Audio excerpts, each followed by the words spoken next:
Hello, everybody. Welcome to the Intellectual Property Training, Module 8.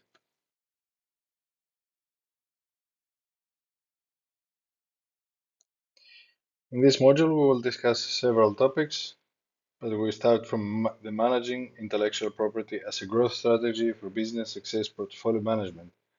It's important to have procurement practices to ensure freedom to operate, to foster partnering practices and strategic alliances, for the policing, for our IP, to have internal cross-training, staffing, legal functions, and strategic reassessments.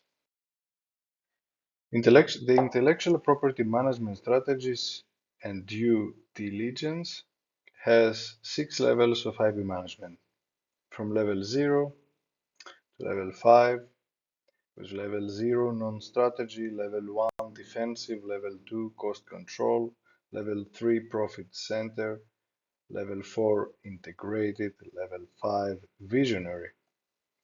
Specifically, IP2 due to diligence for patents, assets. What patents and patent applications does the organization own? What types of licenses for patents and patent application does the company hold? Is the chain of title clear for all patents and patent applications? Concerning exclusivity, do the claims of the patents cover the subject matter that the acquiring company considers to be commercially significant? That is due to cover the products or services that the parties intended to commercialize? Do they cover products and services that competitors would like to try to commercialize? And how significant are any weaknesses of the patents? Can they be cured? And for the freedom to operate, are there any third-party patents that might cover what is being sold or practiced by the organization already? Concerning the trademarks, questions that we can ask for assets are: what trademarks and applications does the organization own? What types of trademark licenses does the company hold? Is the chain of title clear for all trademark assets? Concerning exclusivity, the questions are: do the trademark registrations and applications cover the products and services being sold by the selling company? Do they cover the products or services that the acquiring party intends to commercialize? Do they cover products or services that competitors would likely try to commercialize? Are there any important trademarks that they are currently being used or intended to be used for which applications have not been filed in key countries? What steps can be taken to fill any gaps in the trademark portfolio? And for the freedom to operate, the questions are there any trademarks of others that might cover what is being sold or practiced by the organization or the company? Concerning copyrights, what copyright restrictions and applications does the organization own? Is the chain of title clear for copyright registrations and applications? Concerning the exclusivity, the questions are: do the copyright registrations and applicants cover the work being distributed by the selling company? Do they cover the work that the acquiring party intends to commercialize? Do they cover works that competitors would like to try to copy? What unregistered copyrightable subject matters does the target company own? Should these works be registered?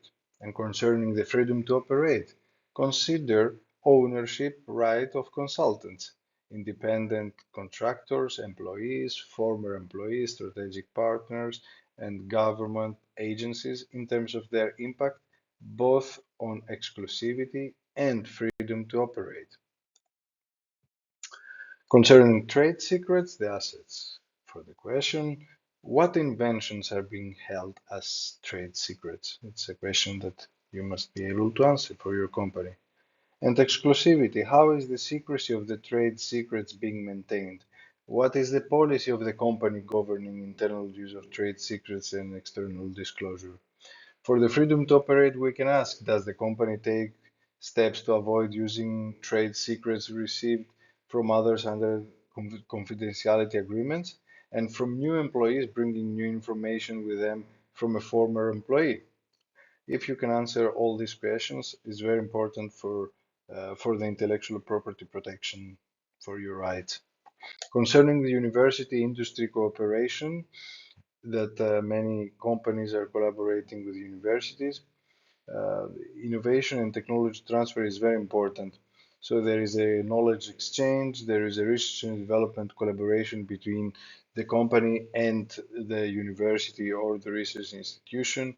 The technology transfer is a key element in all this technology transfer and innovation.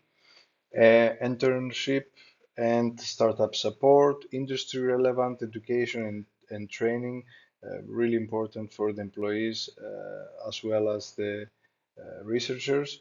And economic growth and competitiveness is very important to look after for a collaborative research funding to access to new tools and new ways to have funding for your company.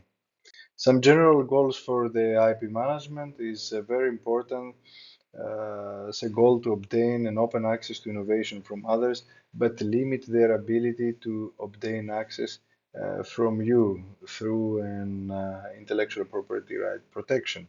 Increase the enterprise assets, attract capital, protect investment, obtain a short-term competitive advantage or a long-term, improve marketing, avoid liability, manage the relationships with personnel, ensure access to technology, materials, software, and data, strengthen relations with suppliers, coordinate relationships with partners, protect relationships with customers, and protect them from IP challenges to products and services provided, control the use of innovation, facilitate dissemination of knowledge and products, and build goodwill. All these general goals are very important for your company to have, and intellectual property helps for that. Now, concerning the intellectual property valuation, um, the first step is to list all the registered assets, to know what you have under your possession and the company's possession. The second is to determine wherever there is an appropriate IP management for the existing um, intellectual property, and if there is, if it's in place, in particular for the unregistered assets, such as trade secrets. And third, it's very important to focus on a particular product and characterize all the intellectual property right that exist or could be brought to bear on it.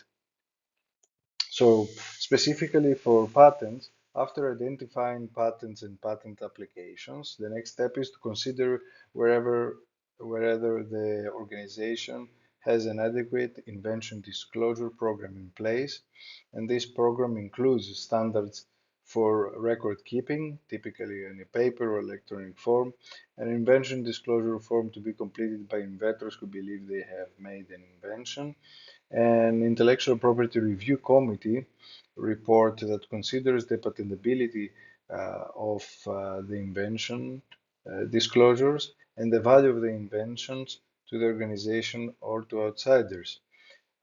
Fourth, legal commitments in the employment agreements. And finally, training and oversight to maximize compliance. Concerning trademarks, the starting point is to compile or update a list of all registered and pending trademarks in all countries belonging to the organization or company. The next step is to have an organization's divisions, departments, and groups. Groups list any names, acronyms, words, colors, symbols, logos, packaging shapes, or designs used by that group by which the organization and its products and services are known. Concerning the copyright, rather than asking for each work, it's enough to ask for a list of categories of writings, graphic work, web pages, and software created in whole or in parts by employees during the past several years. If there are any copyright works, the next issue is wherever Applications for copyright registrations have been filed in any countries and which of them, and wherever the copyright registrations have been issued. The next is to find out if works that the organization should own have been created by an outsider in whole or in parts, any outsiders including consultants. If so, it's necessary to determine what licenses, assignments, or approvals apply and what are the terms and conditions in order to check ownership and freedom to use the works. Concerning the trade secrets, given their pervasive nature, it's practically impossible to compile a list of all the trade secrets in the organization or a company. Rather, a process audit approach works best. In many countries, a claimant seeking protection under a trade secret law must be able to show that self-help measures were taken, and so the mere act of assessing the trade secrets can strengthen rights in them.